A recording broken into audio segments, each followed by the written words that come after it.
Africa में भाई सही बताऊं आपको सब कुछ मिक्स चल रहा है। शादीशुदी कुछ भी नहीं है, कोई किसी के साथ सेक्स कर रहा है, कोई किसी के साथ सेक्स कर रहा है। फिर मैं उनसे पूछने लगा कि भाई ऐसा क्या है इस टाउन के अंदर, एक ही तो रिजोर्ट है, इतने गोरे क्यों आते हैं? तो फिर उसने धीरे धीरे मुझे बताना शुरू किया कि यहाँ पर जो लड़कियां आप देख रहे हो ये वॉलंटियरिंग करने आती है और साथ में इनका मकसद रहता है कि यहाँ पर वो प्रेग्नेंट हो जाए लोकल बंदे से। जैसे एक कंट्री है गाम्बिया, उस कंट्री के अंदर क्या है कि जैसे जो 80 साल 90 साल की लेडीज है यूके के अंदर, तो वहां से आती है उस कंट्री के अंदर सिर्फ सेक्स टूरिज्म के लिए। श्रीलंका भाई मैं 1 महीने रहा हूँ। आपने देखा लोग उन्हें वर्शिप कर रहे हैं, पूजा कर रहे हैं वहाँ पे रावण की। नहीं, कहीं पे मैंने ऐसा नहीं देखा कि रावण को भगवान मानते हैं, ना उनको ज्यादा राम भगवान के बारे में पता है।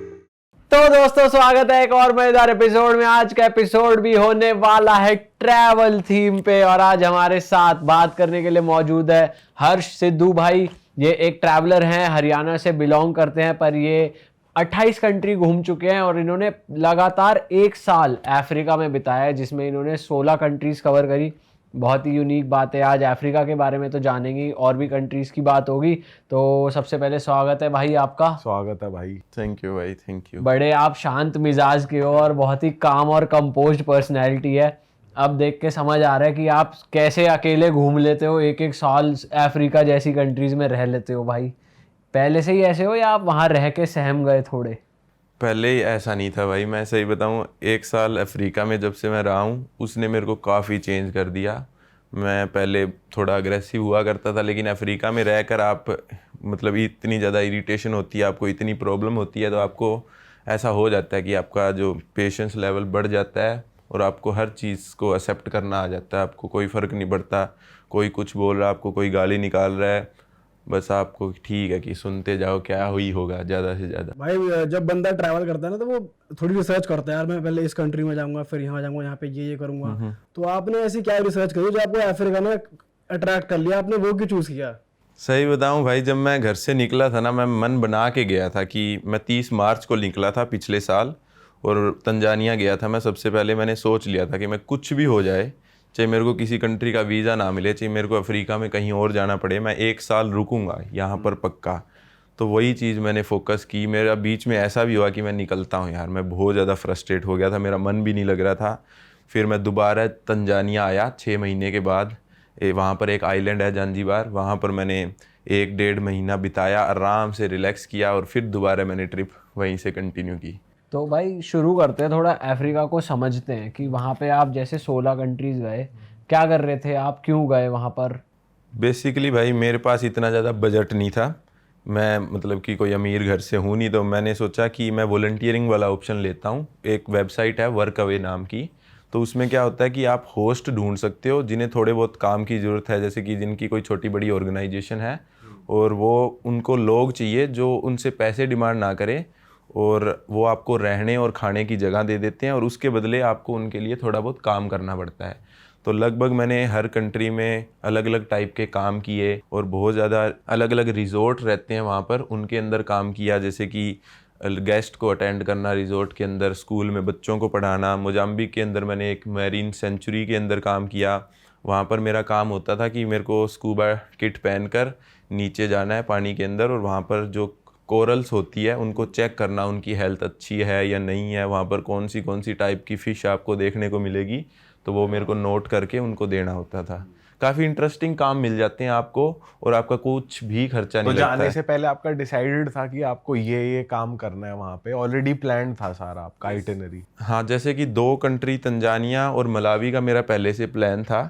बाकी धीरे धीरे मैंने जैसे जैसे कंट्री में आगे गया तो मैंने प्लान करता गया, क्योंकि आपको पता है भाई मेरे पास इंडियन पासपोर्ट है, तो मैं ज़्यादा लंबा प्लान कर नहीं सकता हूँ, क्या पता कौन सी कंट्री मुझे वीज़ा दे ना दे। तो इसीलिए थोड़ा ही सा प्लान रखता हूँ मैं, महीने 2 महीने का, उसके बाद धीरे धीरे अपने आप प्लान बन जाते हैं। तो वीज़ा आपका अफ्रीका का जहाँ गए थे तांजानिया में आसानी से लग गया था वीज़ा? हाँ, तंजानिया का, मलावी का, इनका आसानी से लग गया था, कोई दिक्कत नहीं आई मेरे तो को। कितना टाइम लगता है, मतलब कितने टाइम का मिलता है वीज़ा और कितना लंबा प्रोसेस है? लगभग जैसे अफ्रीका में क्या है कि आप पहले अप्लाई करते हो 1 महीने का मिलता है, फिर आप 2 महीने और एक्सटेंड करवा सकते हो।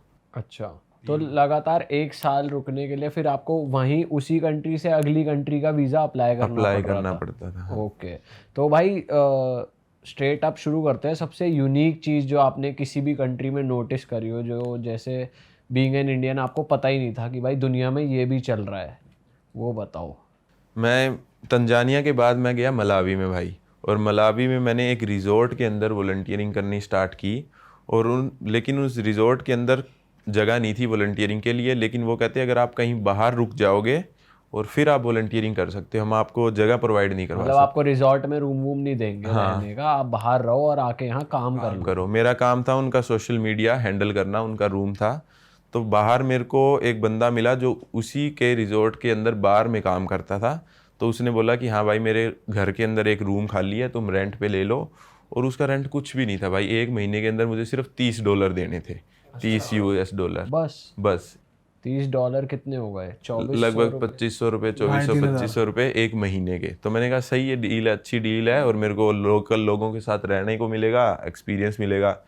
तो स्टार्टिंग में तो मेरे को उन्होंने मतलब कुछ ज़्यादा नहीं बताया। जैसे जैसे मैंने उनका अच्छा दोस्त बन गया, मैं ज़्यादा टाइम स्पेंड किया, तो उन्होंने मुझे बताना शुरू किया कि भाई अब मैं वहाँ पर देख रहा था कि बहुत से गोरे आ रहे हैं। उस टाउन में एक ही रिजॉर्ट था, वो सिर्फ बिल्कुल छोटा सा रिजॉर्ट था। वहाँ की एक लेक है, मलावी लेक, उसके बिल्कुल किनारे पे बना हुआ था वो। और फिर मैं उनसे पूछने लगा कि भाई ऐसा क्या है इस टाउन के अंदर, एक ही तो रिजॉर्ट है, इतने गोरे क्यों आते हैं? तो फिर उसने धीरे धीरे मुझे बताना शुरू किया कि यहाँ पर जो लड़कियाँ आप देख रहे हो ये वॉलंटियरिंग करने आती है, और साथ में इनका मकसद रहता है कि यहाँ पर वो प्रेग्नेंट हो जाए लोकल बंदे से, ब्लैक अफ्रीकन। वाइट लड़कियां आ रही हैं और वो ब्लैक्स के साथ प्रेग्नेंट होने के लिए, सिर्फ उसी के लिए आ रही हैं वो। और वो आती क्यों है, धीरे धीरे उन्होंने बताया कि आजकल जो है ना कि जैसे अपने को अपनी स्किन पसंद नहीं आती, अपने को वाइट स्किन पसंद आती है, और वाइट को क्या है कि आपको ब्राउन स्किन पसंद आती है। तो वो लड़कियां क्या सोचती है कि उनके दिमाग में एक इमेज बन गई है कि मेरा बच्चा ऐसा हो जो ब्राउन स्किन हो, करली हेयर हो और ब्लू आइज़ हो उसकी। और वो तभी पॉसिबल है, आप कोई और स्किन के साथ प्रेग्नेंट होगे तभी पॉसिबल है। तो वो लड़कियां स्पेशली उस चीज़ के लिए वहाँ पर आती है। और जो जिस बंदे के साथ मैंने रेंट पे ले रखा था, उसके खुद के 5 बच्चे हैं अलग अलग कंट्रीज़ में। अच्छा, उसके खुद के। पहले तो उसने मुझे ये चीज़ नहीं बताई थी, उसने मेरे को फ़ोटोज़ भी दिखाई अपने बच्चों की। जैसे इटली में उसका एक बच्चा था, एक यूके में, और वो लड़की कुछ कई बार उसको यूके में बुलाती भी है अपने बच्चे से मिलने के लिए। अरे वाह, मतलब फ्लाइट वो देती है? हाँ, खुद सब पैसा, और आज भी उनको पेमेंट दे रही है वो। जैसे वो बोल देते हैं कि आज मेरे पास पैसे नहीं है, मैं सर्वाइव नहीं कर पा रहा हूँ, तो वो लड़कियाँ वहाँ से उनको पैसे भी भेजती है।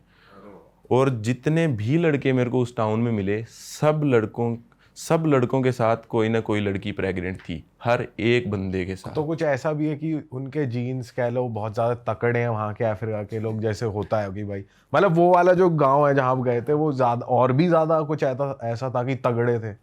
हाँ, शायद हो सकता है भाई, यही रीज़न हो। लेकिन क्योंकि आप अपने को इंडियंस को भी यही लगता है ना कि अफ्रीकन्स के जीन जो है बहुत ज़्यादा तकड़े हैं, और मतलब कि एक डिफरेंट वे में साइज बहुत लंबा है। साइज बहुत लंबा है। और पता है क्या है कि लड़कियां वैसे बोल देती है, आजकल आप छोटी बड़ी रील वगैरह देखते हैं, उसमें क्या होता है कि साइज डजंट मैटर ना, पर ऐसा कुछ भी नहीं है भाई। मैं खुद लड़कियों से बात किया यूरोपियन से, जो आपकी अच्छी फ्रेंड बन जाएगी, वो आपको बताए कि हाँ साइज मैटर करता है। अच्छा जी। नहीं तो अगर साइज मैटर नहीं करता था वो चाइना क्यों नहीं जाती, थाईलैंड क्यों नहीं जाती था वो चीज़ भी। हाँ, तो अफ्रीका में एट द एंड मैटर करता है। एट द एंड मैटर करता है। और अगर मतलब कि लड़कियां यही बताती है आपको कि अगर आपको यूज़ करना भी आना चाहिए, अगर आपका साइज़ बड़ा नहीं है तो आपको यूज़ करना आना चाहिए। और अफ्रीका में अगर किसी को यूज़ करना भी नहीं आता है तो उनका साइज़ पहले से बड़ा है, तो उनको ज़रूरत भी नहीं है सीखने की। और वापस मैं टॉपिक पे आता हूँ भाई उसी पे। और बहुत सी लड़कियाँ उनके साथ ऐसी थी कि जो सच में अटैच भी हो जाती है और उन लड़कों को लेकर भी चली जाती है, जो सिर्फ आती प्रेगनेंसी के लिए है, लेकिन फिर उनको ज़्यादा ही पसंद आ जाए, कुछ लव वगैरह हो जाए तो उनको लेकर भी चली जाती है। वीजा वगैरह वही लगाती हैं, वही स्पॉन्सर कर देती हैं। खुद स्पॉन्सर कर देती है। और उनको यही चाहिए भाई, वो वहाँ पर क्यों रहना चाहेंगे, इतनी मुश्किल लाइफ है वहाँ पर, पीने को पानी नहीं बुरा हाल है है, वहाँ बुरा हाल है, खाने को खाना नहीं है, तो वो भी सोचते हैं कि मैं भी बाहर चला जाऊँ उनके बट साथ। भाई ऐसे टाउन में वहाँ की लोकल लड़कियाँ क्या करती हैं? वहाँ पे लोकल लड़कियाँ वो शादी वादी करते हैं लड़के उनसे, क्या रहता है? अफ्रीका में भाई सही बताऊं आपको, सब कुछ मिक्स चल रहा है, शादीशुदी कुछ भी नहीं है, कोई किसी के साथ सेक्स कर रहा है, कोई किसी के साथ सेक्स कर रहा है। और लड़कियों की बात मैं बताता हूँ भाई, वहाँ पर कुछ गोरे भी आते हैं, लौंडे। हाँ लौंडे आते हैं, और वो उन लड़कियों के साथ भी चले जाते हैं, उन लड़कियों को भी लेकर चले जाते हैं। पर ज्यादा यार ये लड़कियां ले जाने का कल्चर पहली बार सुन भाई रहा हूँ। पहले तो एज अ स्लेव ले जाते थे, पहले तो स्लेवरी थी। कुछ लोग आएंगे लेके चले जाएंगे भाई। लेकिन आप जो स्लेव वाली आपने बात बोली, वो स्लेव ही है आज के टाइम, उनको इतनी रिस्पेक्ट नहीं मिल पाती है आज के दिन। मतलब जैसे आप बता रहे हो कि वो प्रेग्नेंट होने आ रहे हैं, तो तब उनको स्लेव थोड़ी कंसीडर करते होंगे, तब तो उनसे जैसे अटैच भी हो गए या कुछ हो गए, या सिर्फ उनका एक ही काम है कि आप बस सेक्स करो हमारे साथ, बाकी आप दूर रहो ये हमसे। सिर्फ बिजनेस है भाई एक तरीके का। मतलब ये उनके लोकल लोगों को पता है कि वो लड़कियां आ रही है इसीलिए आ रही है, हमें पैसा मिलेगा, उनकी अटैचमेंट नहीं है इतनी। कोई खुद को लड़की की हो गई, जो लेके जा रही हैं अपने साथ और साथ ही रख रही हैं, तो उस वे में तो रिस्पेक्ट सही होगी ना। हाँ फिर उनकी रिस्पेक्ट सही है। लेकिन फिर वो क्या है कि अब देखो, एक अफ्रीकन बंदा एक अफ्रीका में रहा हुआ, अब उसको बाहर वहां चली गई, वहां पे तो 100 ऑप्शन दिखेंगे भाई, वो उस लड़की के साथ क्यों रहेगा। मेरी कुछ ऐसी दोस्तें भी मेरी बनी हैं जिनका रिलेशनशिप था उन लड़कों के साथ, और जब वो उनको वहां लेकर गई उन्होंने उन्हें छोड़ दिया।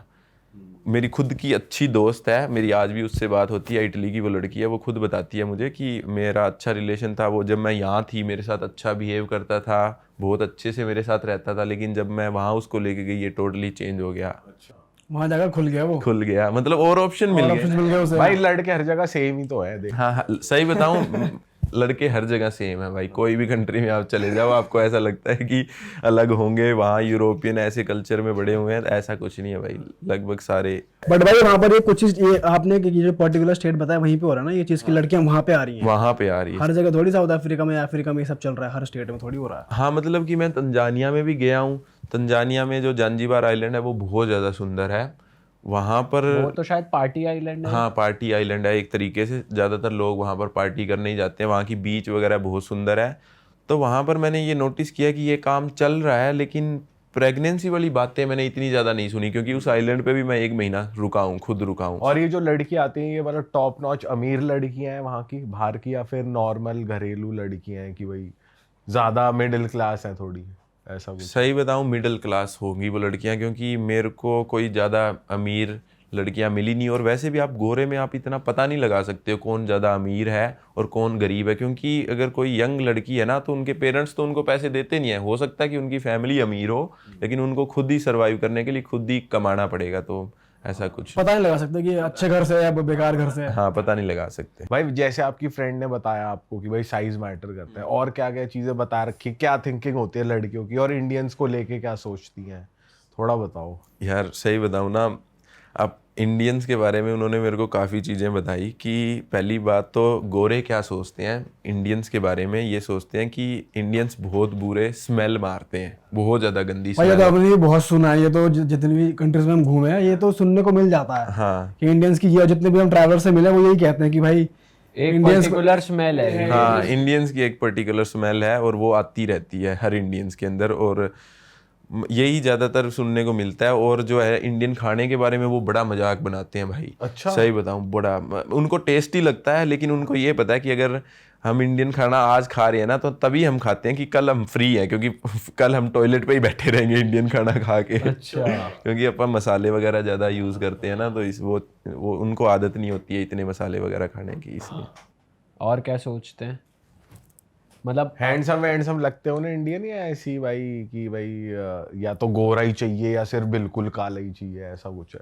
सही बताऊं यार, मेरा जो एक्सपीरियंस रहा है ना, मतलब कि हाँ इंडियंस उनको हैंडसम लगते हैं, लेकिन ऐसा नहीं है कि सभी इंडियंस लगते हैं। वो डिपेंड करता है कि आप किस तरीके से उसको अप्रोच कर रहे हो।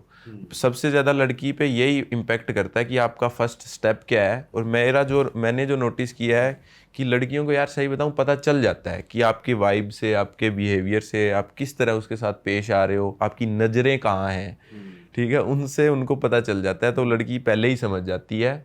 और अगर आपको सच में कुछ लड़की वगैरह वाला सिस्टम चाहिए तो आपका एटीट्यूड आपको अच्छा रखना पड़ेगा और आपको ईगो बिल्कुल ना हो। लड़की को वही लड़का पसंद आता है जिसके अंदर बिल्कुल भी ईगो ना हो, वो हर चीज़ को एक्सेप्ट करने के लिए रेडी हो। मोस्टली क्या है, मैं खुद ऐसा होता था क्योंकि हम भी इसी सोसाइटी में पले बड़े, अपने अंदर ईगो बहुत ज़्यादा है, आप रेसिस्ट है, सेक्सिस्ट है, और बंदे की बॉडी शेमिंग बड़ी ज़्यादा करते हैं। आप कोई मोटा है तो उसका बड़ा मजाक बनाते हैं। तो ऐसा आपको अगर कोई यूरोपियन गर्लफ्रेंड चाहिए तो ऐसा बिल्कुल नहीं चलेगा। भाई इंडियंस में ये भी तो है ना कि अगर वो जाकर मतलब किसी फॉरेनर को अप्रोच भी करते हैं तो वो तुरंत चाहते हैं कि फटाफट चीजें हो जाए, वो घुस जाते हैं। हाँ, सटल तरीके से काम नहीं करते, पूरा घुस जाएंगे भाई, अभी दे। ये चीज देखी है मैंने। उसमें क्या है कि अगर कोई लड़की इंडियन से बात भी कर लेती है ना तो उन्हें लगता है ये तो देगी अब ये देगी, इसलिए स्माइल आ गई। पर ऐसा नहीं होता है भाई। मतलब कि अपने इंडियंस के इमेज ही ऐसी है कि गोरे तो लेने देने की उनको परवाह नहीं है, वो किसी को दे देते हैं। ऐसा नहीं है भाई, मैं सही बताऊं, जितनी लड़कियां मेरे को मिली है वो थोड़ा बहुत तो नेचर, थोड़ा बहुत तो देखती है। ऐसे थोड़ी है किसी को भी चलते हुए को कहेगा आजा भाई चले। तो आपके हिसाब से ऐसे इंडियंस यही गलती कर रहे हैं कि वो भाई पीछे ही पड़ जाते हैं, और भी कोई गलती कर रहे हैं कि भाई ये चीज अगर वो ठीक कर ले तो भाई फिर भी चांसेस अच्छे हैं कि अगर वो जेन्युइनली किसी गोरी को पटाना चाहते हैं या रहना चाहते हैं? मैं सही बताऊं, अगर आपको गोरी के साथ सेटिंग करनी है तो आप एटीट्यूड चेंज करो और एक थोड़ा सा उसे इग्नोर करो। पूरी अपना जो टेंशन है उसके ऊपर मत घुस जाओ। अगर थोड़ा बहुत उसको इग्नोर करोगे तो उसको जब ऐसे फील होने लग गया ना कि मैं मैटर ही नहीं करती उसके लिए, तब वो लड़की भाई वैसे ये गोरी नहीं, ये हर लड़की के लिए लागू है मेरे हिसाब से। बेसिक, ये तो बेसिक चीज है।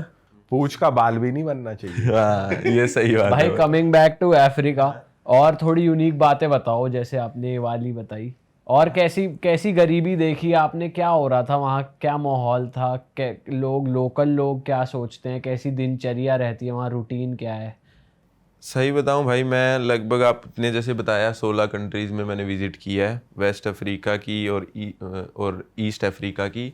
सही बताऊं, वेस्ट अफ्रीका जो है थोड़ा डेवलप है, और अगर आप कंपेयर करोगे, मैं बोलना नहीं चाहता, कुछ लोगों को ऑफेंड भी हो सकती है, कीनिया, तंजानिया वगैरह आप कंट्रीज़ देखोगे, जैसा माहौल इंडिया में है वैसे ही उतनी लेवल पे है वो कंट्री। हो सकता है कि 5-6 साल पीछे हो अपने से, लेकिन उस लेवल पे आने लग गई है। लेकिन वेस्ट अफ्रीका का हाल इतना ज़्यादा बुरा है भाई, आप सोच ही नहीं सकते। अगर आपको 200 किलोमीटर ट्रैवल करना है तो आपको 24 घंटे लग जाएंगे। रोड नहीं है, बसेज ऐसी है जहाँ पर सिर्फ लोहा है बस के अंदर, कोई रबड़ वगैरह कुछ भी नहीं है कहीं पे भी, और इतनी गंदी रोड, आप लोहे से ऐसे टकरा रहे हो, बुरा हाल है। 24 घंटे आपको ना नींद आएगी, और गरीबी इतनी है कि भाई आप 1 रुपये का सिक्का भी फेंक दोगे ना तो 50 लोग उसको उठाने आ जाएंगे। इतनी ज़्यादा गरीबी है, आप सोच नहीं सकते हो। मतलब कि उनका खाना देखोगे, सब लोग यहाँ पर इतना गंदगी पड़ी है, यहीं पे खाना बन रहा है, सब कुछ हाइजीनिक वगैरह। क्या खाते हैं वो? बीफ सबसे ज़्यादा खाते हैं भाई, सही बताऊं। और चूहे वगैरह तो इतने कॉमन है इन कंट्रीज़ में, मतलब चूहे खाना कॉमन है बिल्कुल, चूहे खाना। और ऐसे भी नहीं है कि जैसे मीट वगैरह लोग खाते हैं तो उसकी स्किन वगैरह उतार के मीट खा रहे हैं। चूहे में क्या है कि बालों के साथ ही उसको तेल में तला और सीधा ही खा गए, थोड़े से नमक के साथ। अच्छा जी, मतलब मेरे को समझ नहीं आता कि बाल के साथ बंदा कैसे खा सकता है, ऐसे पूंछ पकड़ के ऐसे खा जाते हैं। क्रेजी भाई बहुत। बिल्ली वगैरह भी नहीं छोड़ते हैं, कुत्ते बिल्ली वगैरह। भी खा जाते हैं भाई, ये तो अलग ही चीज है यार। बिल्ली, कुत्ते, कुछ भी मिल जाए यार, उनके पास खाना ही कोई नहीं है ना कुछ। अब आप सोच के देखो, अगर ऐसे हालात कहीं और भी होते तो वो लोग भी ऐसा ही कर रहे होते। भाई आपने कैसे सरवाइव किया इसी जगह पे? मैंने भाई बड़ी मुश्किल से सरवाइव किया। जब मैं अफ्रीका गया था ना, मेरा वेट हुआ करता था 80-85 के आसपास। जब मैं वापस आया हूँ अफ्रीका से 1 साल के बाद, मेरा वेट 67 था।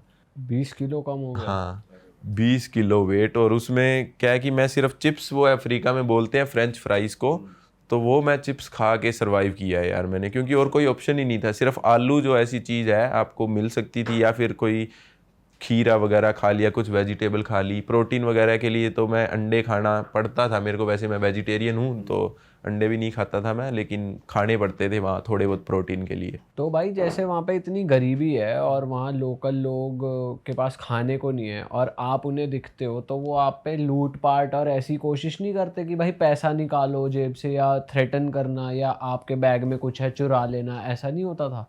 होता है, ऐसा भी होता है, लेकिन मैं आपको पहले एक थोड़ी सी चीज़ बताता हूँ। उसमें क्या होता है कि जैसे अपनी वाइट स्किन है ना, वो अपने से डरते हैं लोग। अच्छा। डरते इसलिए हैं क्योंकि अपने पे अटैक इसीलिए नहीं करते क्योंकि उन्हें ये डर लगता है कि अगर पुलिस ने हमें पकड़ लिया तो वो इसकी साइड लेंगे, क्योंकि अपने पास ज़्यादा पैसा है, अपनी वाइट स्किन है, तो उनकी पुलिस भी अपने को सपोर्ट करेगी। इसीलिए वो डायरेक्ट अटैक नहीं करते हैं आपके ऊपर, वो चोरी छुपे आप जब नहीं देख रहे हो ना तब आपका पैसा निकालेंगे।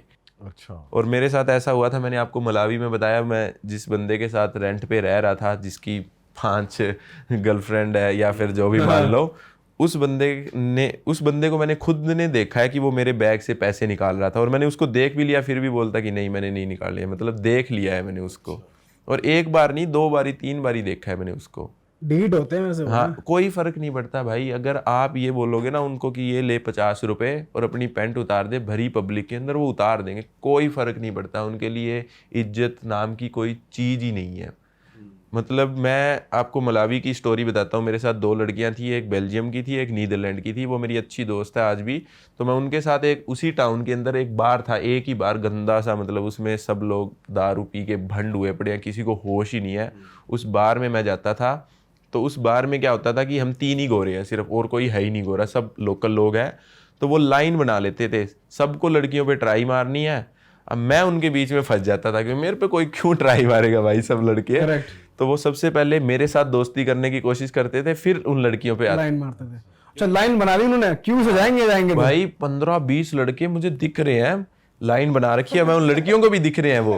पर लड़कियों को क्या सिस्टम रहता है कि यूरोप की जो भी लड़कियां ना, उनको स्कूल वगैरह में यही सिखाया जाता है कि आपको नेचुरल रहना है, किसी के साथ रूड नहीं होना है। उनके कल्चर में ही नहीं है किसी के साथ रूड होना चाहिए, बंदा कितनी बदतमीजी क्यों ना करे उनके साथ। तो मैंने उन लड़कों को खुद को देखा है कि यार वो उनको टच कर रहे हैं, कभी पकड़ रहे हैं धक्के से, वो मना भी कर रही है फिर भी करे जा रहे हैं। आप सोच के देखो कि आपको कोई लड़की मना कर दे कि मेरे पास ना, तो आपकी हिम्मत भी नहीं होगी, आप उसको देख भी लो दोबारा, कुछ नहीं भाई। और उस लड़के को मना किया, फिर दूसरा आ जाएगा, फिर तीसरे को मना किया, चौथा आ जाएगा, लाइन लगी रहती है। आधे घंटे वो पहले मेरे साथ डांस करेंगे, मेरे को हिलाएंगे। फिर मैंने उनको बोल दिया कि भाई मैं आपके साथ कभी उस बार में नहीं जाऊंगा, तुम्हें जाना है तुम दोनों अकेले जाओ। सही बात है। तुम्हारी वजह से मेरे को भी इनके साथ नाचना पड़ता भाई है। ऐसा भी हो सका आपको पीट पाट दे? हुआ भाई, हमारी वहां पर लड़ाई भी हो गई है। कैसे, क्या हुआ कि एक बंदा कुछ ज्यादा ही उनके साथ अग्रेसिव हो रहा, तो मैंने उनको रोका, तो वो मेरे को धक्का दुक्का दिया। तो लेकिन क्या था, मेरे साथ वो लड़के थे जिनके साथ मैं रह रहा था वहाँ पर रेंट पे, तो उनकी आपस में लड़ाई होगी, क्योंकि उन्होंने मेरे को बचाने की कोशिश की, उन्होंने सिर में बोतल फोड़ दी, पूरे बार में गंद हो गया, बहुत लड़ाई हुई यार वहाँ पर। मतलब कि खून खान निकल गया, और उन यूरोपियन लड़कियों ने आज तक कभी खून देखा नहीं था, वो वहाँ पर रोने लग गई और बुरा हाल हुआ। और एक स्टोरी मेरे को और याद आई है, जो आप बोल रहे थे ना कि पैसे चोरी करते हैं या नहीं करते हैं। तो वो 2 लड़कियां जो थी ना, वो उनको डर लग रहा था उस बार में जाने के लिए, तो उन्होंने अपना बैग जो है, वो गोरे यहाँ पर वाला वो बैग रखते हैं, तो उस लड़की ने मुझे बैग दे रखा था। जो लड़का मेरे साथ रह रहा था ना, मैं बाहर खड़ा था बाहर से, और वो लड़कियां अंदर डांस कर रही थी। वो भाग कर लड़का बाहर आया, वो बैग खोला, उसमें से पैसे निकाल कर भाग गया आपके सामने? मेरे सामने ही। मेरे को ये है कि ये तो मेरे को जानता ही है ना, मैं उससे थोड़ी एक्सपेक्ट करूंगा कि मेरे सामने जेब खोल के पैसे निकाल के चला जाएगा। कोई और अननोन होता तो मैं उसको रोकता भी, वो पैसे निकाल के भाग के चला गया। फिर मैंने उस लड़की को बोला कि मैं दे देता हूँ, क्योंकि मेरे पास तेरे पर्स था, मेरी रिस्पॉन्सिबिलिटी थी। फिर मैंने उसको खुद पैसे दिए, और तभी मेरे को पता चला कि मेरे बैग से जो पैसे गायब हो रहे थे वो लड़का निकाल रहा था। बताओ, साथ भी रख रहे हैं, सामान भी चोरी कर रहे हैं। भाई ट्रस्ट तो कर ही नहीं सकते फिर तो। अफ्रीका में भाई आप सिंगल, मेरे को चाहिए रेसिस्ट मान लो, चाहे कुछ भी मान लो, आप किसी भी सिंगल बंदे पर आप ट्रस्ट नहीं कर सकते हो। आप सोच के देखो यार, जिस जगह मैं 1 साल 4 महीने लगातार रहा हूँ, मेरा आज भी एक सिंगल दोस्त नहीं है। आपको लगता है कि कोई गोरा इंडिया में आए, वो 1 साल रहे, उसका कोई दोस्त नहीं बनेगा? हो ही नहीं सकता है यार। करेक्ट। उनको फायदा ही उठाना है, आपसे कोई मतलब ही नहीं। और भाई यहाँ पे अगर ड्रग्स वगैरह की बात करें तो यहाँ पे चलते हैं, यहाँ पर अफ्रीका के जिस पार्ट में आप गए थे? हाँ, अफ्रीका में जैसे गांजा वगैरह है ना, वो खुलेआम चलता है भाई, कोई रोकता नहीं है आपको, कोई किसी को मतलब नहीं है। और वो चलता इसीलिए है क्योंकि सारे जो यूरोपियन आते हैं वो गांजा वगैरह पीते हैं वहाँ पर, और लोकल तो कम ही पीते हैं। लोकल क्योंकि थोड़ा उनके लिए महंगा रहता है पीना, तो वो क्या करते हैं, जब यूरोपियन वगैरह कोई पी रहा होता है, उससे ही मांग मूंग कर पी लेते हैं। और यूरोपियंस का इन्फ्लुएंस बहुत ज़्यादा है। वो कंट्री आज़ाद तो हो गई है आज यूरोपियन से, लेकिन फिर भी आज आप देख सकते हो कि उनका पूरा इन्फ्लुएंस उन्हीं के ऊपर है। और भी कोई हैवी ड्रग्स होते हैं गांजे वांजे के अलावा कुछ? हाँ, मतलब कि यार देखो, हैश वगैरह तो वहाँ मिलती नहीं है, क्योंकि अपने साइड ही होती है हैश वगैरह। लेकिन LSD वगैरह MD वगैरह वहाँ पर काफ़ी चलता है। पर लेकिन वहाँ के लोग अफोर्ड नहीं कर पाते हैं ना, सिर्फ गोरे ही करते हैं, ये लोकल लोग नहीं कर पाते हैं क्योंकि बहुत महंगा है वो। गोरे वहां पर आकर भी LSD कर रहे हैं। हाँ कर रहे हैं तो भाई वहाँ पर कोई अच्छे होटल्स, कोई रिजॉर्ट, मतलब जिन कंट्रीज में आप गए वहाँ पे है ही नहीं कुछ ऐसा?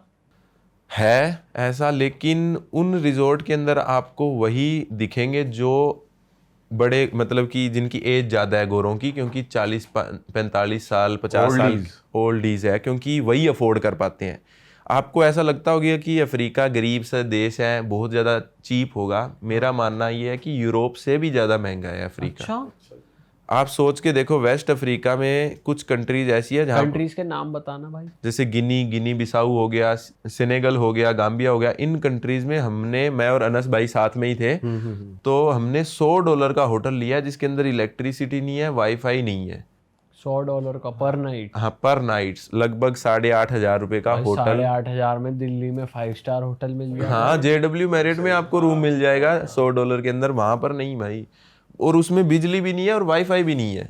और अगर ये लैटरिंग वैटरिंग का क्या हिसाब है, वहाँ चले जाए आदमी, सही है? हाँ लैटरिंग अगर आप इतना महंगा पे कर रहे हो, आपको ठीक नॉर्मल मिलती है। जैसे इंडिया में आपको 1,000 रुपए में जो होटल मिलेगा ना, वैसा आपको वहां पर $100 में होटल मिलेगा भाई। लेकिन आजकल तो 1,000 वाले में भी लाइट तो आ ही रही है कम से कम। लाइट है, प्रॉपर वाईफाई भी है, हाँ, वॉशरूम भी ठीक ठाक है। लेकिन वहां पर ऐसा नहीं है भाई। इतने गंदे होटल मिलेंगे आपको 4,000 में। आपको अगर आपको $100 नहीं पे करने हैं, थोड़ा सा सस्ता रूम चाहिए, मतलब 4,000-5,000 के आसपास का, उसमें तो आपको सिर्फ बेड मिलेगा और उसमें भी इतनी गंदी स्मेल आ रही है कि आप ऐसा लग रहा है कि आप टॉयलेट में सो रहे हो। ओ भाई साहब, इतना बुरा हाल है। सुबह उठते तक तो नशा ही रहेगा, अलग आदमी को बदबू का। उठेगा तब जब सोएगा। हाँ सोएगा ही नहीं। मैं और अनस भाई साथ में थे ना, कि इतना लंबा ट्रैवल करके आता है बंदा, 200 किलोमीटर ट्रैवल कर रहा है तो भी 12 से लेके 24 घंटे आपको लग जाते हैं और बंदा थका हारा है, इतनी मिट्टी धूल, और वहां पर जाकर आपको 5,000 रुपए पे करने पड़ रहे हैं होटल के, और वो भी ऐसे टॉयलेट जैसे होटल के। बंदा फ्रस्ट्रेट हो जाता है वहां पर। भाई आप एक और जगह बता रहे थे अफ्रीका में, जो कि जहाँ पे सेक्स टूरिज्म होता है, जहाँ पे गर्ल्स आती हैं या फिर ओल्डीज आते हैं प्रॉपर, मतलब सिर्फ और सिर्फ सेक्स के लिए। वो कौन सा एरिया, बताओ उस बारे में थोड़ा। जैसे एक कंट्री है गाम्बिया, अफ्रीका मेनलैंड की सबसे छोटी कंट्री वही है, गाम्बिया नाम है उसका, दा गाम्बिया बोल देते हैं पूरा नाम उसका। उस कंट्री के अंदर क्या है कि जैसे जो 80 साल 90 साल की लेडीज़ है यूके के अंदर, क्योंकि यूके का मैं इसलिए बोल रहा हूँ क्योंकि वो कंट्री कॉलोनाइज्ड यूके के द्वारा ही की गई थी, तो वहाँ से 80-90 साल की बूढ़ी औरतें आती है उस कंट्री के अंदर सिर्फ सेक्स टूरिज्म के लिए। आप इंटरनेट पे भी सर्च करोगे ना कि गाम्बिया, आपको सिर्फ गाम्बिया लिखना है, आगे लिखा आ जाएगा सेक्स टूरिज्म। अच्छा, इतना ओपन है वो, उनके देश के लोकल लोगों को भी पता है। और वो बूढ़ी लेडीज़ क्या करती है, वो बीच है वहाँ पर, उस कंट्री के अंदर एक ही बीच है, पूरी उनकी कोस्ट जो है 80 किलोमीटर की कोस्ट है, वो एक ही बीच है।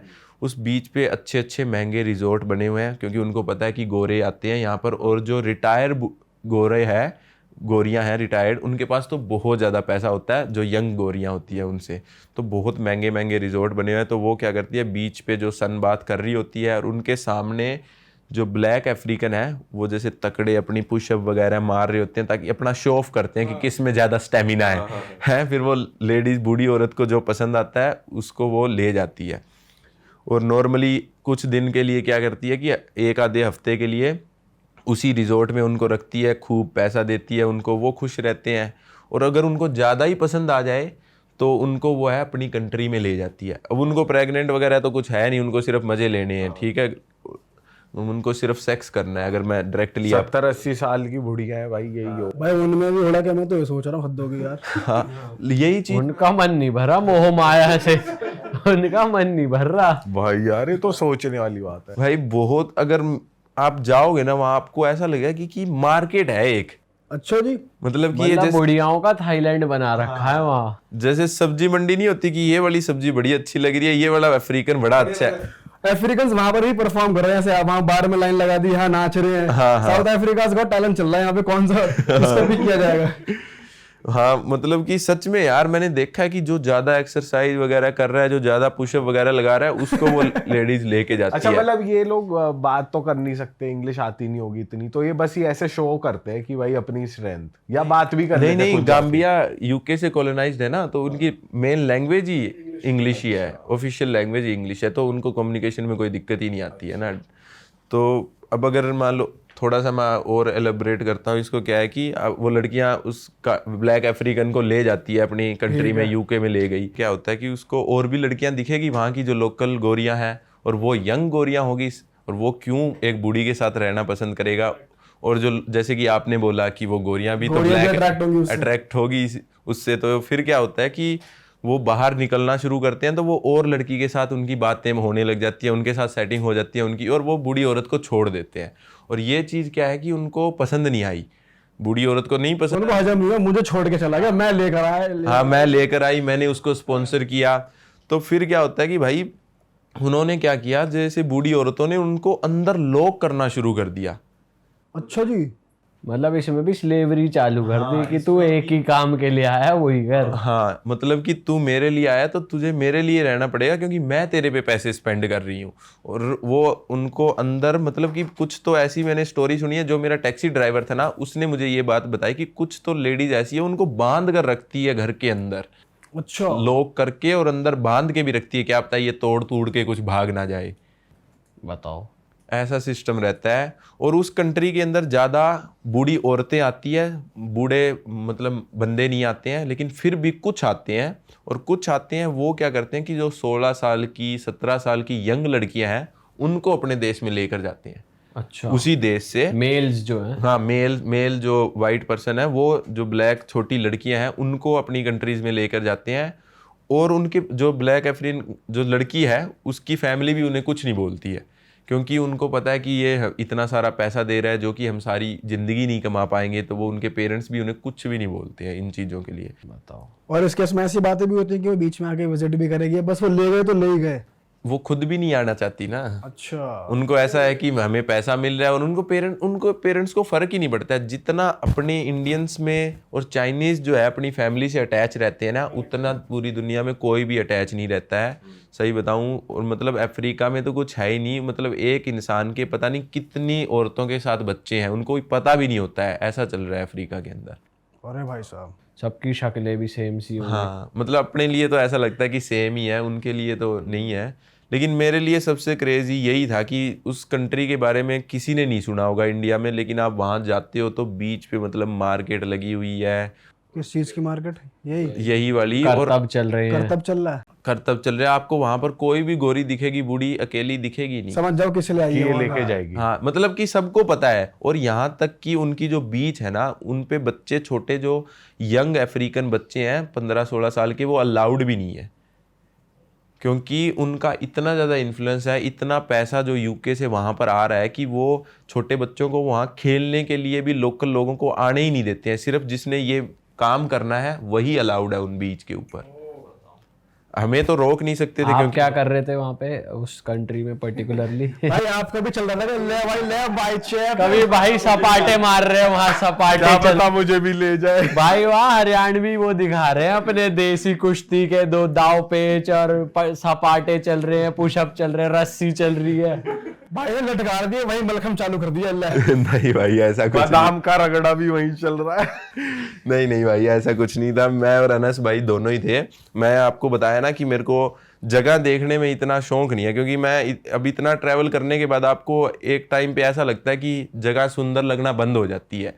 मेरे को ये शौक है कि मैं लोगों को जानूं कि उस देश में चल क्या रहा है सच में, कि उनकी लोगों की सोच कैसी है। तो अफ्रीका के ओवरऑल लोगों की सोच आपको कैसी लगी? क्या है, बस कि सरवाइव करना है जैसे तैसे ये सोच है, या क्या है? वो कुछ वैल्यूज भी हैं उनकी, या कुछ प्रैक्टिसेस भी हैं, या बस काट रहे हैं जिंदगी? भाई वैल्यूज तो क्या होंगे जब साले हर घर में बच्चे ले घूम रहे हैं। कोई वैल्यूज़ नहीं है भाई। आपको ऐसा लगता होगा कि जो अमीर है बंदे, थोड़ी बहुत उनकी वैल्यू होगी, ऐसा कुछ नहीं है। वहाँ पर इंडियंस आपको बहुत मिलेंगे, ठीक है। जो बिजनेस के लिए वहाँ पर जाते हैं, जैसे गिनी बिसाऊ जो कंट्रीज़ है ना, उनमें कैश्यू नट बहुत होता है। और आप गोवा में जाते हो, ये दुकानें भरी पड़ी रहती है ना कैश्यू नट से, वो सारा वहीं से आ रहा है। अच्छा। सब का सब। और जो इतने मेरे को इंडियंस मिलते हैं, वो मेरे को यही बताते हैं कि यार ये जो अफ्रीकन है, इनकी कोई रिस्पेक्ट नहीं है। अगर मान लो अब हमारी दुकान पे आएगा, वो अच्छा खासा अमीर आदमी है और चाय के लिए भी पैसे मांग के चला जाता है हमसे। मतलब कि इमिग्रेशन ऑफिसर देख लो यार आप, उसकी उसको तो सैलरी मिल रही है, वो तो गरीब आदमी नहीं है, वो भी हमसे रिश्वत मांगता है। मैंने और अनस भाई ने बहुत बार उनको रिश्वत दी है, देनी पड़ती है, कोई ऑप्शन ही नहीं है। जैसे हम गिनी बिसाऊ से गिनी में एंटर कर रहे थे, हम लैंड बॉर्डर से, कोई रोड नहीं है भाई, बाइक पे आपको जाना पड़ता है, एक इंटरनेशनल बॉर्डर है और आपकी गाड़ी क्रॉस नहीं कर सकते हो आप वहाँ से। हम बाइक पे जा रहे हैं तो पुलिस वालों ने रोक लिया हमें, हमारे पास वीज़ा था लेकिन सिर्फ हमारे पास क्या नहीं था, प्रिंट आउट नहीं था।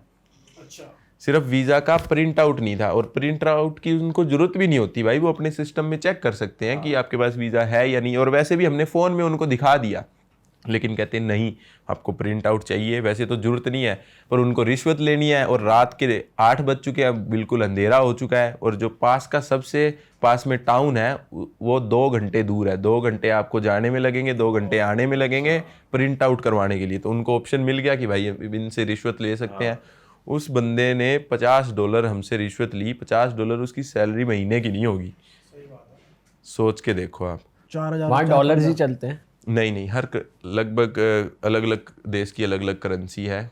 गिनी की गिनी फ्रैंक है, और बाकी गिनी बिसाऊ वगैरह जो है इन कंट्रीज़ की, जैसे इनका वेस्ट अफ्रीकन फ्रैंक है, वो चलती है। और भाई आपने वहाँ स्कूलों में भी पढ़ा है, तो वहाँ के स्कूलों में क्या पढ़ते हैं बच्चे, क्या टेक्स्ट बुक्स, क्या मतलब नॉलेज दी जाती है उनको, कौन सी क्लास को आपने पढ़ाया है, थोड़ा बताओ। मैंने जैसे प्री स्कूल नहीं होते उनमें पढ़ाया है, बिल्कुल छोटे बच्चों को। वो अपने को इसीलिए हायर करते हैं क्योंकि अपने को इंग्लिश आती है, और अफ्रीका में बच्चों को इंग्लिश सिखाने की काफ़ी ज़रूरत है। वो अपनी लैंग्वेज छोड़ते जा रहे हैं, लगभग इंग्लिश की तरफ जाए जा रहे हैं। तो बस इंग्लिश पढ़ाना, उनके साथ खेलना, ताकि उनको उठना बैठना सीख सके दूसरे लोगों के साथ, बस यही चीज़ें। और मैंने जाम्बिया में एक रिज़ोर्ट में काम किया था, वो दुनिया की सबसे बड़ी आर्टिफिशियल लेक है, और उसके ऊपर, उस लेक के ऊपर, लेक करीबा नाम है उसका, तो उस रिज़ोर्ट के अंदर काम किया। उनके लिए मैंने वेबसाइट बनाई है। और मैं बताऊं, लोग क्या सोचते हैं कि यार कि ट्रैवलिंग करना बहुत एक्सपेंसिव है। जैसे कि आपने भी, मैं यहाँ पर आया था कि आपने पूछा कि आप खर्चा कैसे निकालते हो, क्योंकि मेरा चैनल इतना बड़ा नहीं है कि मैं उससे सारा खर्चा निकाल पाऊँ। मैं वॉलंटियरिंग करके ट्रैवल करता हूँ तो मेरा खर्चा लगता ही नहीं है। मेरा सिर्फ खर्चा लगता है तो वीज़ा का लगता है, और फ्लाइट मैं एक ही बार लेता हूँ। जब वहाँ उस कॉन्टिनेंट में एंटर किया, फिर मैं लैंड बॉर्डर से क्रॉस करता रहता हूँ अलग अलग देशों में, तो ईजी हो जाता है और पैसे भी इतने खर्च नहीं तो होते। ऐसा हुआ है कि तगड़ी चेकिंग वगैरह हुई है बॉर्डर के थ्रू, आप क्रॉस कर रहे हो, कुछ रोक दिया हो आपको, ज़्यादा देर तक 3-4 घंटे लग गए? हाँ, बहुत बार होता है यार, नॉर्मल है, एक इंडियन पासपोर्ट के ऊपर बहुत नॉर्मल है। जैसे कि मैं मोजाम्बिक से जिम्बाब्वे के अंदर एंटर कर रहा था, और वहाँ पर मेरे को रोका, काफ़ी देर उन्होंने रोक के रखा, और फाइनली लगभग 2-2.5 घंटे के बाद उन्होंने एंट्री ही नहीं दी मुझे। मैंने उन्हें कहा कि मुझे एंट्री क्यों नहीं मिलेगी, तो कहते कि आप इंडियन हो। अच्छा, ऐसे क्या? हाँ, मतलब डायरेक्टली रेसिस्ट है, बिल्कुल डायरेक्टली बोले कि आपको हम देंगे ही नहीं क्योंकि आप इंडियन हो। और मैंने वहाँ पर इंडियन एम्बेसी में भी फ़ोन किया था ताकि मुझे कुछ हेल्प मिल सके। कहते कि हम क्या कर सकते हैं कि वो तो उनका देश है, वो एंट्री दे ना दे। यही चीज़ मतलब मैं आपके थ्रू बताना चाहता हूँ कि जो लोग सोचते हैं ना कि इंडिया का बहुत बड़ा नाम है बाहर, भाई सही बताऊँ, मतलब किसी को बुरा लगे तो बुरा लगे, पर लेकिन इंडियन पासपोर्ट की कहीं पर भी वैल्यू नहीं है, लोगों कहीं पर भी रिस्पेक्ट नहीं करते हैं।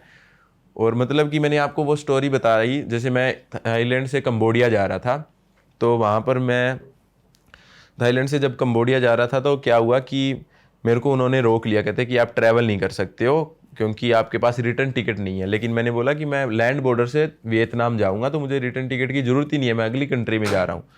तो लेकिन वहाँ पर एक गोरा था, मेरे को एक वहीं एयरपोर्ट में एक गोरा मिल गया, तो वो मेरा अच्छा दोस्त बन गया। तो कहते कि ये अगर गोरा आपके लिए लेटर लिख देगा कि ये आपका दोस्त है, तब हम आपको जाने देंगे। अच्छा, तो आप सोच के देखो कि यार इंडियन पासपोर्ट की इतनी वैल्यू नहीं है, उसके सिर्फ लेटर की इतनी वैल्यू है कि वो मुझे एंट्री दे दिया उन्होंने। बाप रे भाई। अच्छा, एक चीज़ और बता रहे थे आप, जब हम ऑफ कैमरा बात कर रहे थे कि हम इंडियंस को लगता है कि इंडियंस में बहुत हवस है और ये है, पर कंबोडिया में आपने कुछ और ही देखा, थोड़ा बताओ ऑडियंस को उस बारे में। हाँ, जैसे कि भाई अब सब लोग यहाँ से इंडिया से थाईलैंड जाते हैं तो उसका नाम खराब है, ये थाईलैंड किस लिए गया है। अब सबको पता है कि ये थाईलैंड अपनी हवस को मिटाने के लिए गया है, लेकिन ऐसा नहीं है भाई। मेरे को भी ऐसे ही लगता था 3-4 साल पहले कि इंडियंस थाईलैंड जाते हैं, ऐसा करते हैं, लेकिन भाई जितने हबशी गोरे होते हैं ऐसा मतलब हवस से भरे। हवस से भरे हुए जितने गोरे हैं इतने तो इंडियन हो ही नहीं सकते हैं, मैं मानता ही नहीं हूँ। क्योंकि आप सोच के देखो, अपने यंग इंडियंस जाते हैं थाईलैंड वगैरह में, 40-45 साल के कितने लोग मिल जाएंगे, 50 साल के कितने लोग आपको मिलेंगे, बहुत कम, ज़्यादा तो यंग ही। फैमिली के साथ ही मिलते हैं। हाँ, फैमिली के साथ ही मिलते हैं। लेकिन भाई कंबोडिया, वियतनाम हो गया, थाईलैंड हो गया, इसमें ऐसी ऐसी चीज़ें गोरे कर रहे हैं। 16-16 साल की लड़की को उनकी फैमिली से लेने के लिए पूरी फैमिली को पैसा दे रहे हैं। मतलब वहाँ मैंने कंबोडिया में एक सिंगल गोरा ऐसा नहीं देखा जो 40-45 साल से ऊपर का है जो अकेला घूम रहा है। सिर्फ एक लोकल लड़की का हाथ पकड़ के ही देखा है मैंने, कोई ऐसा देखा ही नहीं। बहुत बुरा हाल है यार गोरों का, इतनी ज़्यादा उनके अंदर ठर्क है ना, आप सोच भी नहीं सकते भाई हैं। इनको तो मिल भी जाता है आसानी से, मतलब इजी है ना इनके लिए तो, गोरों के लिए तो, क्योंकि ओपन माइंडेड अपने देश में तो इजीली है। लेकिन जो 40-45 साल का हो गया उनके लिए मुश्किल है वहाँ के देशों में। और उनके लिए उनकी लड़कियां भी ना एक स्पेसिफिक चीज़ देखती है जो उनके अंदर नहीं हो ना, तो वो यहीं पर पूरी हो सकती है उनकी। अच्छा भाई, वैसे हमने भी तो देखा है थाईलैंड में जो गोरे होते हैं 40 साल के 45 साल के अंकल, ये फीमेल्स को लेके जा रहे होते हैं, शौकीन तो होते हैं, ये लेडी बॉयज को लेके जा रहे होते हैं, ये गोरे करते हैं ऐसी हरकतें। और इनको पता भी होता है कि यहाँ लेडी बॉय है ये, और फिर भी लेके जाते हैं, अलग शौकीन होते हैं भाई गोरों के शौक आपको पता नहीं है, मतलब कि थ्रीसम वगैरह, फोरसम वगैरह ऐसे शौक रहते हैं। और अगर मान लो गोरों को कोई फर्क नहीं पड़ता, जैसे अपने को क्या कि अपा गे वगैरह है तो अपा उससे बात भी नहीं करेंगे, ये वो, ऐसा कुछ भी नहीं है। वो सब एक्सपीरियंस करना चाहते हैं, सब कुछ एक्सप्लोर करना चाहते हैं। बाहर की पार्टीज में ऐसी ऐसी चीज़ें चलती है। गए हो आप किसी ऐसी क्रेजी पार्टी में? मैंने सुना काफ़ी ज़्यादा है, लेकिन मैं खुद जाना नहीं चाहता उन पार्टीज़ में, थोड़ा पर्सनल। क्या क्या सुना आपने उस बारे में, थोड़ा बताओ उनकी पार्टीज में। उनकी जैसे कि बार वगैरह होते हैं ना वहाँ पर, तो कौन सी कंट्री की बात कर रहे हैं हम यहाँ पे? जैसे यूएसए वगैरह हो गया, वहाँ के मेरे कुछ दोस्त हैं तो वो बताते हैं कि वहाँ के जो कॉलेज वगैरह होते हैं, जैसे कि उनके अंदर नेकेड पार्टी होती है।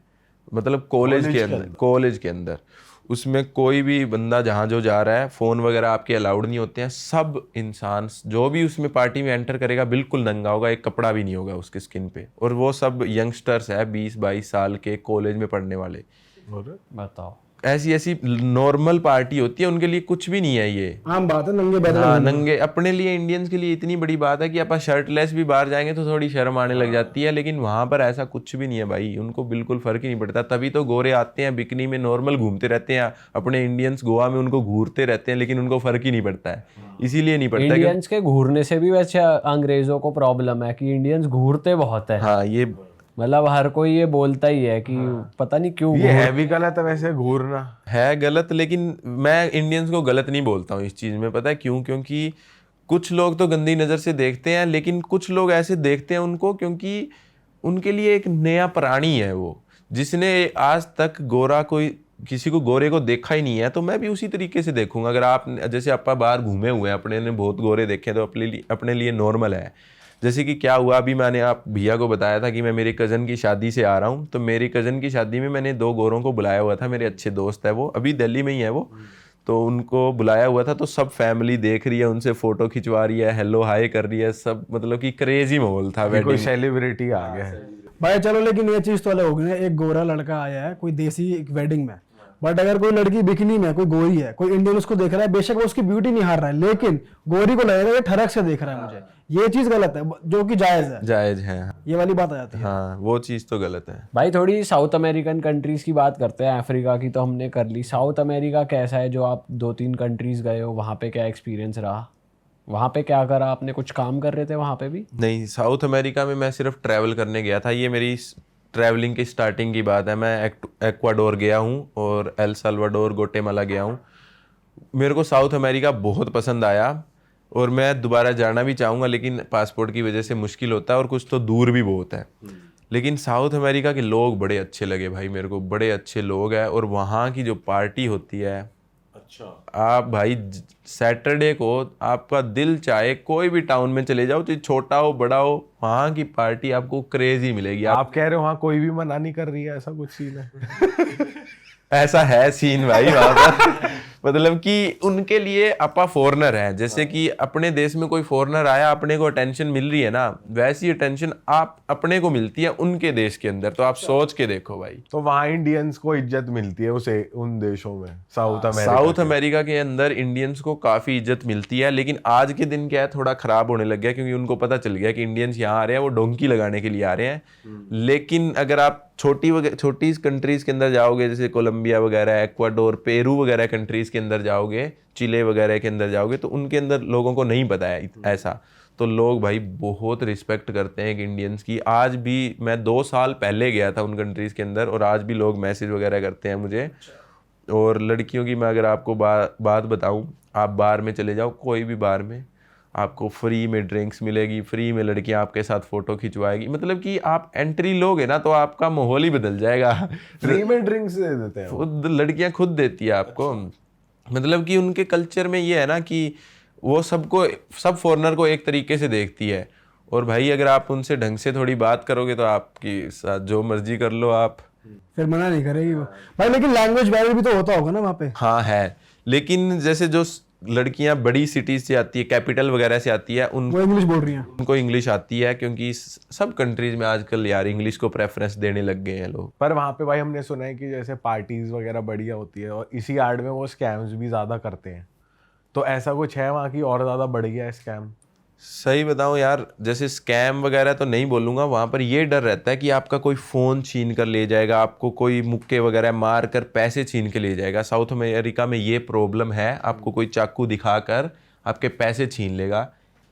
ये चीज़ तो नॉर्मल है साउथ अमेरिका के अंदर, क्योंकि वहाँ पर जो आपने सुना होगा कार्टेल वगैरह जो है, गैंग्स वगैरह, वो काफ़ी चलती है। लेकिन गैंग्स वगैरह जो है वो आपस में लड़ती रहती है, कोई छोटा बड़ा ऐसा नहीं है कि कोई गैंगस्टर आपको अटैक करेगा। बस ये है कि कोई छोटी बड़ी चोरी कर लेगा आपके साथ। भाई लेकिन जैसे आप बोल रहे हो कि यार क्लब्स में ना लड़कियां आकर ड्रिंक्स ऑफर कर रही हैं, आपको फ्री में दे रही है, तो हम जैसे अगर कोई घूमने जा रहा है तो भाई उसके माइंड में ये तो आएगा ना, बंदी को ड्रिंक में कुछ मिला कर ना दे रही हो, कुछ स्कैम ना कर दे। ये चीज़ भी चलती है हमारे दिमाग में, तो ये बात भी है। लेकिन ऐसा हो सकता है, लेकिन आप ट्रैवल करते हो ना काफ़ी ज़्यादा, तो आपको पता चल जाएगा। आप पहले मना कर दो ड्रिंक्स के लिए, आप उनके फ्रेंड्स के साथ बैठो, थोड़ी बातचीत करो, फिर आपको पता चल जाता है कि कौन कैसे माहौल बना रहा है आपको।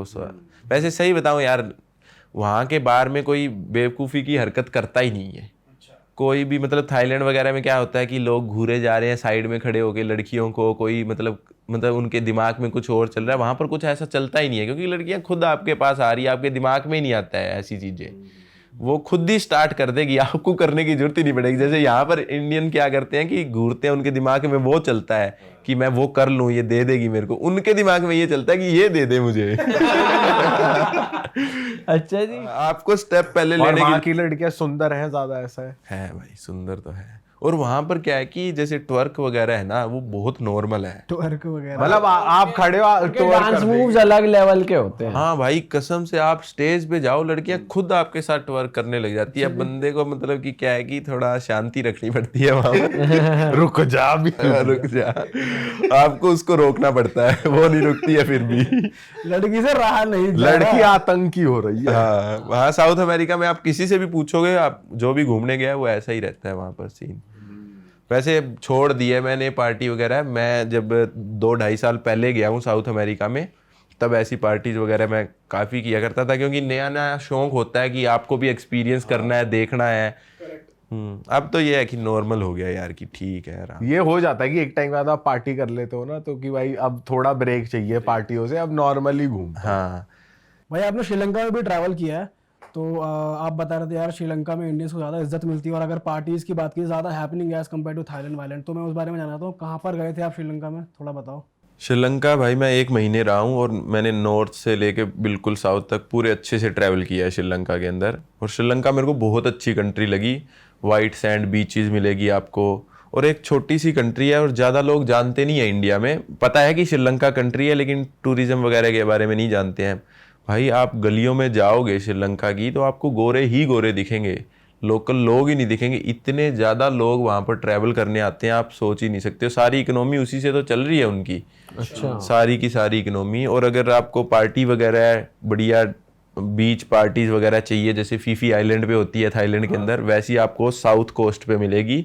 गाले वगैरह जो है बहुत बढ़िया जबरदस्त तो पार्टी यूरोपियंस भर के हैं वहां पर। भर के भाई, मतलब कि आपको थाईलैंड में भी इतने नहीं मिलेंगे जितने वहां पर मिल जाएंगे। पर श्रीलंका की जैसे देखी जाए कि इनकम भी यही है कि भाई लोग ट्रैवल करके आ रहे हैं, और हाल ही में ये हुआ था कि इकोनॉमी काफी डाउन है, तो लोग चोरी चकारी कर रहे हैं वहां पे, स्कैम वैम हो रहे हैं। नहीं भाई, मेरे को ऐसा नहीं लगा, क्योंकि जब इन्फ्लेशन हुई थी चाइना के अंदर मैं वहीं पे था। मतलब कि जब उनकी इकोनॉमी डाउन गिरने लगी, जब प्रोटेस्ट चल रहे थे, मैं वहीं पे था। कोई मेरे साथ कोई चोरी नहीं, लोग बहुत अच्छे हैं, स्कैम वगैरह बहुत कम है यार। मतलब सब इंग्लिश बोलते हैं? हाँ, लगभग लोगों को इंग्लिश आती है, क्योंकि सेम सा कल्चर है। इंडिया और श्रीलंका के कल्चर में ज़्यादा डिफरेंस नहीं है। साउथ इंडियन से वो तमिल वगैरह भी बोलते हैं कुछ एरिया में वहाँ पर, तो कोई ज़्यादा डिफरेंस नहीं है। मेरे को श्रीलंका बहुत अच्छी इसलिए लगी क्योंकि आपको अच्छी बीच मिलेगी, अच्छा नेचर मिलेगा। मतलब कि आपको पार्टी वगैरह करनी है और ज़्यादा पैसा खर्च नहीं करना चाहते और आपको इज्जत भी चाहिए, तो बेस्ट कंट्री है।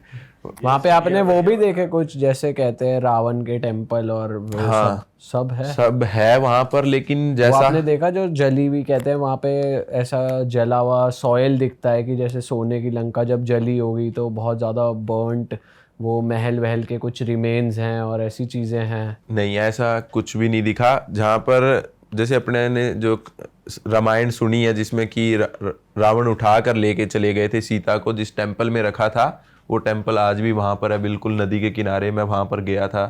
और रावण का महल जो है वो टॉप पर बना हुआ है, बिल्कुल एक पहाड़ के ऊपर, वो भी वहाँ पर आपको देखने को मिलेगा। रावण के महल के जो है रिमेन्स आपको दिख जाएंगे, लेकिन जहाँ पर उनको रखा था सीता माता को, वो काफ़ी ज़्यादा दूर है एक दूसरे से, मतलब लगभग 100-150 किलोमीटर दूर होंगे एक दूसरे से। अच्छा, तो वो कितना है, कितना मतलब काफी ज्यादा टूटा हुआ है, क्या क्या है अभी उसका? अभी रावण का महल तो बिल्कुल टूटा हुआ है, कुछ सिर्फ आपको रुइंस दिखेंगे और आप आइडिया ही नहीं लगा और सकते कि यहाँ एरिया पर कितना बड़ा है जहाँ जितने में है वो? जैसे सही बताऊं ना, पूरी लंका ही रावण की थी ना, मतलब श्रीलंका वो पूरा ही उनका था। तो अब नॉर्मली अभी तो लोगों को जमीन मिल गई है। वैसे देखे सिगिरिया में उनका महल हुआ करता था श्रीलंका के अंदर, वो तो एरिया हजारों एकड़ तो में वो फैला आपने देखा लोग उन्हें वर्शिप कर रहे हैं, पूजा कर रहे हैं वहां पे रावण की? नहीं, कहीं पे मैंने ऐसा नहीं देखा कि रावण को भगवान मानते हैं। ना उनको ज्यादा राम भगवान के बारे में पता है। मैंने बहुत से लोगों से पता भी करने की कोशिश की कि आप क्या जानते हो राम के बारे में, तो लेकिन किसी को कोई आइडिया ही नहीं था कि राम मतलब कि कैसे। ये स्टोरी सिर्फ उन्होंने इंडियन से सुनी हुई है, बाकी उनके कल्चर में बिल्कुल भी नहीं थी ये। अच्छा, तो उनके कल्चर में रावण एग्जिस्ट नहीं करता? नहीं, मतलब मैंने ना तो राम एग्जिस्ट करते उनके कल्चर में, ना ही रावण एग्जिस्ट करते। तो वर्शिप किसको करते हैं वहाँ? जैसे इंडियन गॉड है जो गणेश जी भगवान है, जैसे शिव जी है, उनको वर्शिप करते हैं वो। लेकिन राम जी भगवान के बारे में उनको ज़्यादा पता नहीं है उनके लोगों को। स्पेशली सिर्फ उन्होंने आज के दिन जो है उनको पता है कि इंडियंस इस स्टोरी की वजह से यहाँ पर आते हैं, तो उन्होंने स्पेसिफिकली धक्के से उनको नाम दे दिया ताकि वो टूरिज्म से थोड़ा पैसा कमा सके। अच्छा यार, ये तो शॉकिंग बात है। हाँ, कि वहाँ के लोकल्स को पता ही नहीं है। हाँ भाई, अच्छा आप चाइना भी गए हो, तो हमने जितने भी ट्रैवलर्स आए हैं सबसे सुना है कि भाई चाइना बहुत ही सुंदर है, बहुत मज़ा आया। कई ट्रैवलर्स ने तो ये भी बोला है कि चाइना बेस्ट कंट्री है जहाँ उन्होंने ट्रैवल करा। आपके क्या विचार है चाइना के बारे में? चाइना भाई बहुत ज़्यादा सुंदर है, बहुत ज़्यादा डेवलप है। मतलब अपने से 50 साल आगे होगा। मेरे को पता है बहुत लोगों को ये चीज़ पसंद नहीं आएगी, लेकिन मैं खुद बोलता हूँ इंडिया से 50 साल आगे है, 100%, कोई डाउट ही नहीं है इस चीज़ में। मतलब कि उनकी ट्रेन्स वगैरह देख लो, रोड्स वगैरह देख लो, मतलब कोई भी चीज़ में आप कंपैरिजन है ही नहीं। चाइना इतना ज़्यादा डेवलप है। और गंदगी भाई, आप ना ढूंढ कर कचरा बता नहीं सकते हो कि यहाँ पर गंदगी पड़ी है। अच्छा जी। क्यों? वहाँ के लोग अपने जैसे ही हैं। जैसे अपने इंडिया में क्या है कि लोग कचरा कहीं भी कुछ भी खाया फेंक दिया नीचे, वहाँ पर भी ऐसे ही हैं लोग। अगर इंडिया में 90% लोग ऐसा करते हैं, तो वहाँ पर 70-60% लोग ऐसा करते हैं, कचरा फेंक रहे हैं नीचे। लेकिन उनकी गवर्नमेंट जो है भाई इतना ध्यान रखती है सफाई का कि मतलब सिर्फ 5 मिनट के बाद वो कचरा साफ कर देती है। इतना ज़्यादा उनकी जो सड़कें हैं उनको साफ करने के लिए पानी से वॉश की जाती है डेली सड़कें। अपने तो पता ही नहीं है कब पानी से वॉश हुई होगी सड़कें। भाई ये तो है। और क्या यूनिक लगा आपको? कुछ यूनिक लगा कि भाई कोई दिक्कत आई आपको वहाँ पे कि यार ये चीज़ की कमी थी, या इंडियन फूड, या फिर क्योंकि वहाँ पे गूगल और ये सब भी नहीं चलता, इंस्टाग्राम, व्हाट्सएप, उनका अपनी ही ऐप है सारी, तो दिक्कत आई आपको? हाँ भाई, पहले दिन मैं फंस गया था। मेरे को ये था कि ठीक है, मेरे को ये आइडिया था कि VPN से सब चलेगा, लेकिन मेरे को ये नहीं था कि मैं वहाँ जाके कर लूँगा डाउनलोड VPN और फिर चला लूँगा। नहीं भाई, इंडिया में आप डाउनलोड करके जाओ। वहाँ पर मैं फंस गया। हांगकांग से मैंने एंटर किया, हांगकांग से मैं ट्रेन में बैठा ना, ट्रेन में बैठते ही सब कुछ बंद हो गया और मेरी सिर्फ 8 मिनट की ट्रेन राइड थी और सब कुछ बंद हो गया। जब मैं मेट्रो में पहुंचा तो वहाँ पर कुछ भी नहीं चल रहा है मेरे को, ना मेरा होटल मिल रहा है। गूगल मैप पे मैंने जो होटल बुक करवा रखा था, गूगल मैप तो चलता ही नहीं है वहाँ पर बिल्कुल भी। तो फिर मेरे को एक बंदा मिला लोकल जिसको इंग्लिश आती थी, उससे मैंने क्या किया, उसका इंस्टाग्राम लेकर, उसके पास VPN था, वो इंस्टाग्राम यूज़ करता था, तो इसका इंस्टाग्राम लेकर मैंने मेरे फ्रेंड को इंडिया में मैसेज किया, उसको बोला कि भाई मेरे को एक VPN की पेमेंट करके उसका लॉगिन ID पासवर्ड भेज, और फिर मैंने लॉगिन किया, फिर सब कुछ चलने लगा। अगर वो ना होता, वो बंदा मेरे को ना मिलता तो मैं फंस गया था भाई। कोई अच्छा, VPN के थ्रू सब एक्सेस कर सकते। हाँ, VPN और के वहाँ through। की मेट्रो कैसी है, मतलब जैसे यहाँ की एज कंपेयर टू इंडिया से कंपेयर करें, चाइना की कैसी है? सही बताऊं, मेट्रो में ज़्यादा डिफरेंस नहीं है। जितने भी देशों में मैं देखी है मेट्रो, सबकी सेम ही है, कोई ज़्यादा डिफरेंस नहीं है, बिल्कुल और अंदर। चेकिंग के लिए आप बता रहे थे रोबोट्स वगैरह चेकिंग करते हैं, वो क्या सीन है? जैसे अपने तो क्या है कि पुलिस चेक करती है, लेकिन वहाँ के ट्रेन स्टेशन के अंदर रोबोट्स घूमते रहते हैं, बैग्स वगैरह खुद ही स्कैन कर लेते हैं, बंदे के पास भी जाते हैं वो रोबोट, देखेंगे आपको, देख के वापस चले जाते हैं। अच्छा भाई, चाइना में आपने रेसिज्म फील किया? नहीं भाई, ऐसा लोग बोलते हैं, लेकिन चाइना में आपको बिल्कुल भी रेसिज्म फेस करने को नहीं आइडिया होगा। मतलब कि आप सोच ही नहीं सकते, चाइना के लोग इतने ज़्यादा अच्छे हैं। आपसे मेरे को एक सिंगल बंदा ऐसा नहीं मिला जो मेरे से पैसे मांगे हो जिसने, और लगभग हर कंट्री में कोई ना कोई बंदा तो आपसे पैसे मांग ही लेता है, क्योंकि वो आपको, उनको पता है कि ये टूरिज्म के लिए आया है, इससे ले लेते हैं पैसे। लेकिन किसी ने पैसे नहीं मांगे मेरे को, बल्कि ऑफर की है फ्री में चीज़ें। बहुत जगह क्या होता था कि वहाँ पर अली पे से पेमेंट होती है, कैश वगैरह कम ही चलता है, तो कई बार अली पे चल नहीं रहा होता, वो कहते हैं ले जाओ, फ्री में ही ले जाओ। लेकिन सबसे बड़ी दिक्कत जो मैंने ऑब्जर्व किया है 1 महीने के अंदर चाइना के अंदर, मुझे ऐसा लगता है कि वो सब एक तरीके से रोबोट है। सब लोग, सबको कंट्रोल किया जा रहा है। जैसे कठपुतली को आप ऊपर से कंट्रोल करते हैं ना, उस तरह ऐसा लगता है कि मेरे को चाइना में सब लोगों को कंट्रोल किया जाता है। कंट्रोल कर रही है गवर्नमेंट। हाँ, और कंट्रोल मतलब किस तरीके से कि मतलब उनको वही चीजें बताई जाती है जो उनके काम की है, कोई फालतू की चीजें उन्हें कुछ पता ही नहीं है। जैसे इंडिया में इतना बायकॉट वगैरह चाइना का चला था ना कि अपने को खरीदना ही नहीं है चाइनीज प्रोडक्ट, अपने चाइनीज ऐप भी बैन कर दिए। उन लोगों को पता भी नहीं है कि इंडिया के अंदर चाइनीज ऐप बैन है, उनको ये भी नहीं पता है कि अपनी बॉर्डर पे लड़ाई चल रही है चाइना के साथ, कोई आइडिया ही नहीं है उन लोगों को। तो वहाँ के लोग अपने में मगन रहते हैं क्या? ऐसा सीन है क्या? नहीं, मगन नहीं रहते हैं। जैसे कि यार क्या है कि भाई वहाँ के लोगों के लिए तो कहा जाता है कि लोनली रहते हैं, गर्लफ्रेंड बॉयफ्रेंड भी रेंट पे लेते हैं, ऐसा कुछ कल्चर है वहाँ वो पे जापान में है शायद, चाइना में नहीं है। अच्छा, मतलब कि क्या है कि लोनली मुझे नहीं लगा। चाइना के लोग अपने तरीके से ही है, फैमिली के साथ रहते हैं, लेकिन सबसे बड़ी दिक्कत यह है कि वो खुद का माइंड इस्तेमाल नहीं करते। उनको जो सिखाया जा रहा है, जो गवर्नमेंट बता रही है, वो उसी तरीके से चलते हैं, अपना माइंड इस्तेमाल नहीं कर रहे हैं। गवर्नमेंट को पता है कि इनको क्या सिखाना है और क्या इनको सीखना चाहिए, अच्छा, वही सिर्फ करते हैं। और वहाँ रिलीजन कौन सा चल रहा है भाई? क्या बुद्धिज्म रिलीजन चलता है वहाँ पर, सब सबसे लोग। ज्यादा? हाँ, सबसे ज़्यादा वही लोग उसी को मानते हैं, लेकिन आज के दिन थोड़ा कम हो रहा है। जैसे सभी कंट्री में लोग रिलीजन को भाई फॉलो। वहाँ के लोग भी मुस्लिम्स के अगेंस्ट कुछ ऐसा चल रहा था, कुछ मैंने सुना था कि मस्जिद वगैरह में कुछ हुआ था, ऐसा कुछ है क्या वहाँ पे? सुना तो मैंने भी काफ़ी था चाइना जाने से पहले, लेकिन वहाँ पर मैंने देखे यार काफ़ी मुस्लिम लोग नॉर्मली रिएक्ट कर रहे थे उनके साथ। आज के दिन मुझे लगता नहीं है कि ऐसा कुछ है।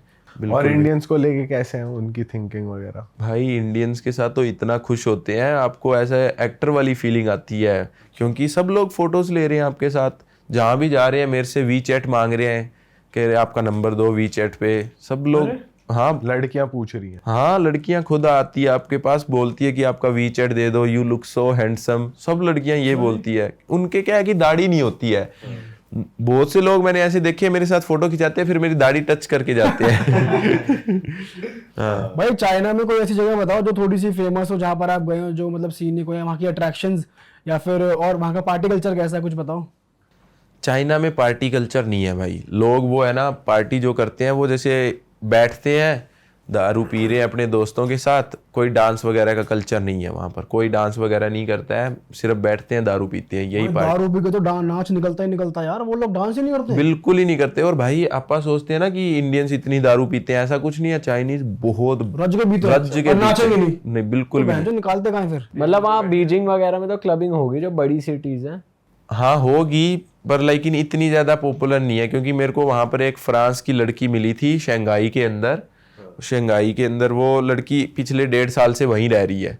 तो वो उसने मेरे को यही बताया कि चाइना के लोग जो है ना मिक्स अप नहीं होते हैं, तो आप पार्टी करने जाओगे किसके साथ। अच्छा, वो अकेली लड़की वहां पर रह रही है, वो इतना लोनली फील कर रही है, उसके पास कोई बंदा ही नहीं है इंग्लिश में बात करने के लिए। 1.5 साल से वो कह रही है कि मैं बोल ही नहीं पा रही हूँ किसी के साथ इसीलिए वो फिर भी रह रही है, हाँ वापस नहीं जा रही। हाँ। और भाई चाइना में वैसे खाने की बात करें तो मोमोज मिलते हैं, जैसे यहाँ पे बड़े फेमस है भाई चाइनीज मोमोज। तो वहाँ पे ऐसा कुछ है कि सही में वहाँ मोमोज कैसे होते हैं वहाँ? डम्पलिंग्स बोल देते हैं उनको, अपने मोमोज बोल देते हैं। चाइना से ही है वैसे, सही बताऊं डम्पलिंग्स उनको बोलते हैं। हाँ मिलते हैं वहां पर, लेकिन चिली बीफ पटेटो वगैरह भी। बीफ, हाँ चिली पोटैटोज मेरे को नहीं लगता है कि वो अपन ने इंडो चाइनीज बना दिया है वो यही होता है, लगाइए वो चिली पटेट की प्लेट। हाँ, वहां पे नहीं होता है ऐसा। अच्छा, और भाई कोई जगह बताओ जहाँ पे टूरिस्ट को जाना ही जाना चाहिए अगर कोई चाइना विजिट कर रहा है तो?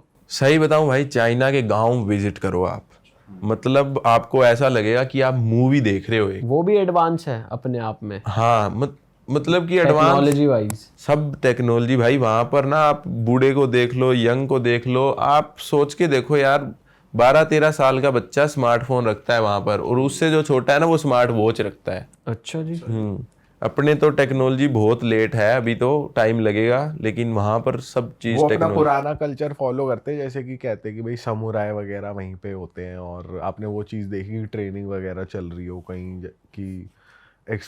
कि पूरा जैसे पहले जैसे ब्रूस ली टाइप भाई की पूरी ट्रेनिंग चल रही है। वो तिब्बत में होती है।